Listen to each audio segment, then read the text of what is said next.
All right, hopping on my soapbox for early intervention. I was just reading the childrensagenda.org, have some really nice information about how awful the early intervention system is in New York State and how we're ranked 50th. And I was reading over about how a bill is proposed for a 5% raise for providers. And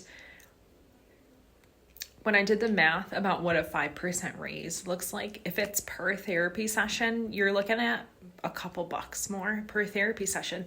And that is if the agency that you work for, an agency like I own, doesn't absorb that cost and pays you less or the same than what that raise would be.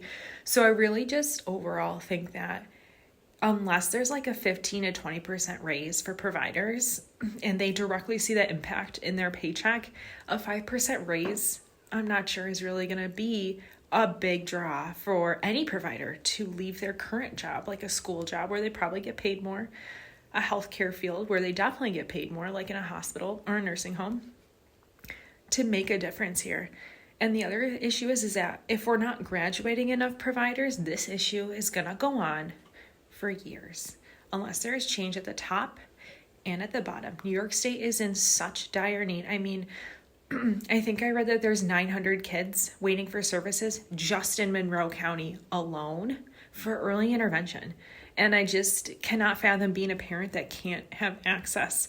And it's so hard as a business owner because you really want to help and provide, but you have a business to run and a family to provide for on your own as well. And it's so challenging because what do you do? So I really think that it's only going to continue to get worse. And it's really frustrating that our government in New York State is ignoring this issue and not fixing it. And that systematic changes are not being made because they are impacting these kids not receiving services and showing up to kindergarten with nothing, which is a huge problem. So then our kids are starting later and developing later, and they're so behind. Now I'm being at the worst case scenario for that. Yeah, there are plenty of kids that also get services and they, are late talkers and they do really well. And that's just in the speech field. However, the goal is services, to provide services. And I will also tell you that my students that I see twice a week do much better than once a week. And it's just the way it is. But insurance, for example, only likes to give out so many visits at a time. So I can only see that kid one time a week if they're really going to have impact over the course of several sessions. So here's my soapbox. Happy Monday. It's been that kind of morning already. And hopefully it doesn't rain today.